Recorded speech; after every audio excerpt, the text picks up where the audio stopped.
Hello everybody, my name is Angel. Welcome to Lupus Fitness 333. Today is going to be a motivational speech.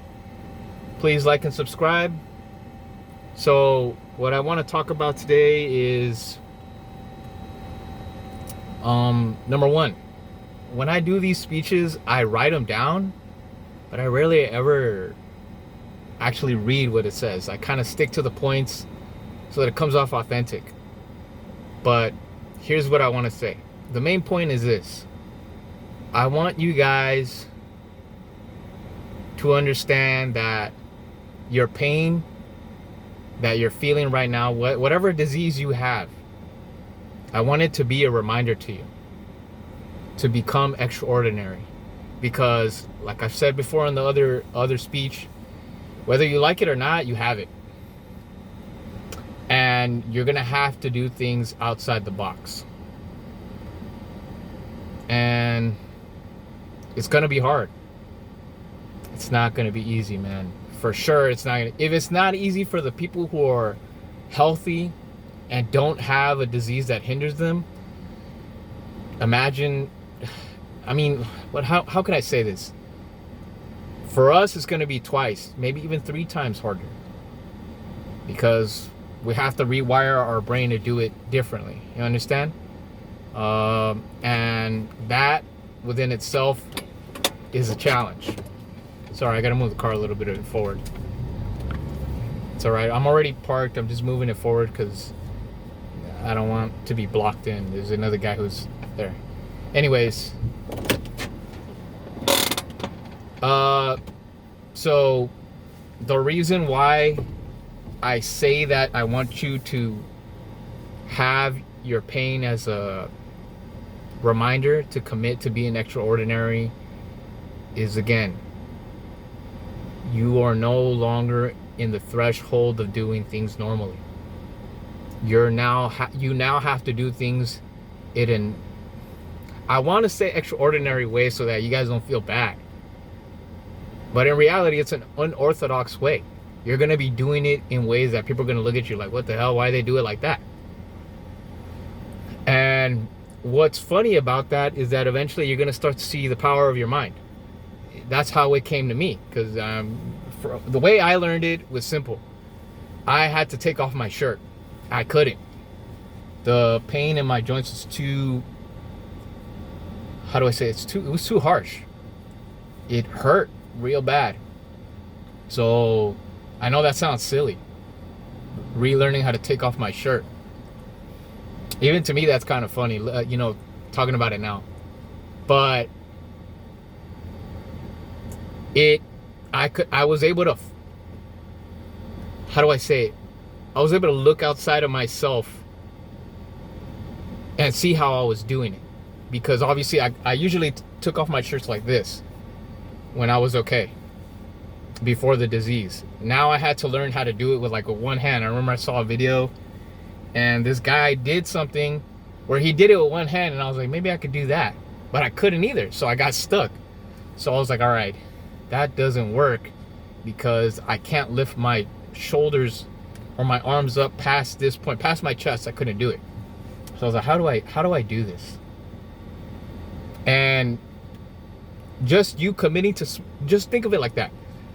Just breaking it down into small bits like that helps you see your true character, your resilience, okay? And I know that sounds ridiculous. It's just a shirt. But the example brings into light the, how would I say, the subject that I'm trying to explain to you guys. All right? So you could feel it. You could feel it, and you could observe it within yourself that you're now pulling something out that's brand new out of yourself, out of your mind, out of your body, to do something that you would have normally done it the other way, that you have done for so many years, and now you're doing it in another way that might be, how do I say it?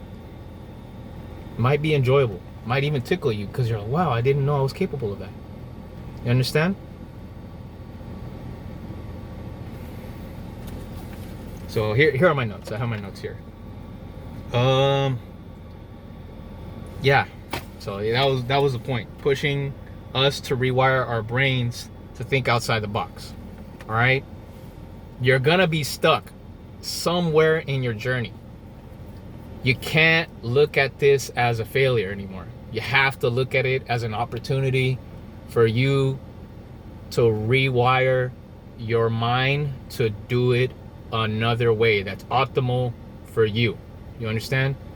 That's where that saying comes from, where like failure is part of the success. You have to fail in some way to find a better way that's suited to your abilities, to your knowledge, to the way that you do things. You understand? And that's how you want to go about it. And with that being said, you're going to be going through a lot of that in this whole situation. It's not going to be the same. You understand? You're not going to be doing things normally, and that's not a bad thing. That's a good thing. Because again, I know I mentioned it before, your disease is a blessing in disguise. It's a test of your character. It's a test of you looking at your old self and being reborn from the ashes of your old self. Because the old self, you can't hold on to that person no more, whether you like to or not. You know, the disease has somehow altered that in some way. And whether you want to believe it or not, it's true. You know, it's strange. How do I explain it? That's a spiritual death.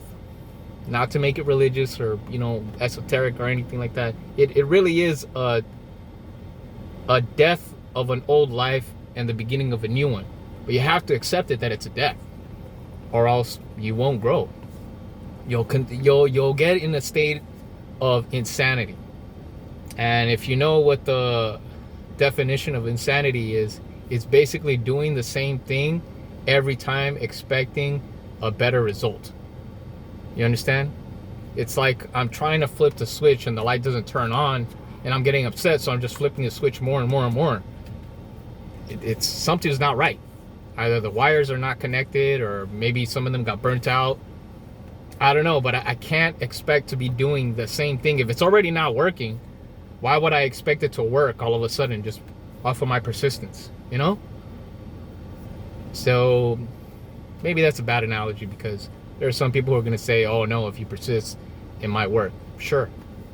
But in our case, like someone with me, with lupus, if you get lupus and you get arthritis with it, you're going to notice a huge change. Your joints are not going to, whether you have osteoarthritis or rheumatoid arthritis, you're going to notice a huge change.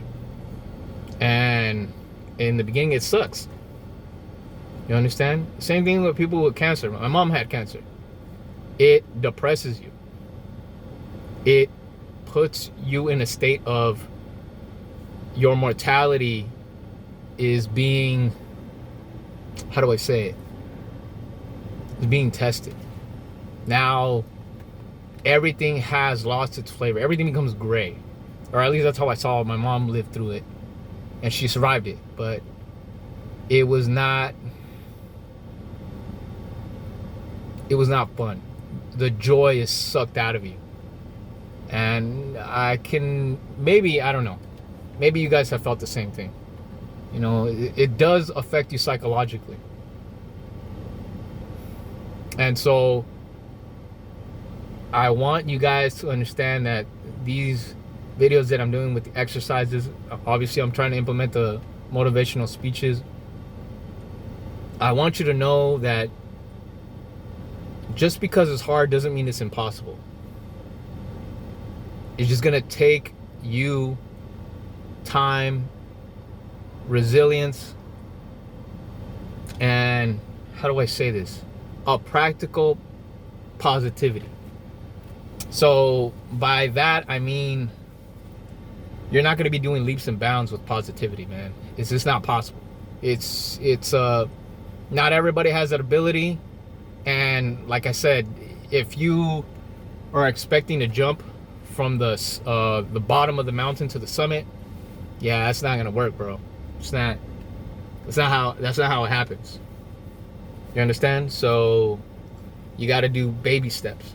And that's what I mean as in practical positivity. You got to be practical about it. You got to take real small baby steps, because smaller than people who don't have diseases. You understand? Your little baby steps should be considered milestones, because you're on a different, how do I say it? Your level is not theirs. Let's just say it like that, so it doesn't sound effed up. So you want to what you want to do is, let's say you have a hard time going up the stairs. Let's give that example. Let's say you have a hard time going up the stairs and you want to just get more fluid going up the stairs, right? And I know I had that problem where I was like an old man going up the stairs, and I hated it. And I had to use a cane, and I friggin' hated that, because at the time I was like 28. Yeah, 28, and I had to use a cane, and I friggin' hated it. I was so embarrassed. I would my pride would not allow me, but there were times where it was like, even my pride couldn't be like, nah, you can't do it, bro. You're gonna fall. And yeah, so you work on stuff like that. It helps you to micromanage successes, little feats of achievements, and it'll help you bring out this state of mind of achieving, right? Because again, you're starting from zero, and it sucks when it starts from zero, because you have no way of, how do I say, of stopping that. You have to do it. Or you can accept it and allow it to defeat you. You could accept it and achieve and be like, nah, this is not going to be my fate. Or you could be like, damn, this is what I am, and that's it. Those are the two paths. I know I used to hear a lot of Mike Tyson stuff on Custom Model. Custom Model said that the coward and the what was it, the hero or the brave man feel the same thing. The difference is in their actions. And so you can't allow this to defeat you, guys. You're strong. You're strong. Just the fact that you're alive means you're strong. You gotta take advantage of that. You cannot allow it to defeat you. I won't allow it. I won't allow you guys to do that. So that's what this whole purpose of these motivational speeches, the exercises, you guys can't allow that. Think of all the people who will look up to your stories. Think of all the people who will be like, damn, how do they do that? And maybe at the time you're like, I don't know. But I know I stuck with it. I got myself stronger little by little. Whether you use my videos or not, the point is that you guys aren't alone. And I want to help you guys. I don't want to be how I was in the past, where I didn't know where to look, and then where I did look, it was people telling me stuff that I couldn't relate to. So anyways, thank you guys. Please like and subscribe. Thank you for watching Lupus Fitness 323. Have a nice day.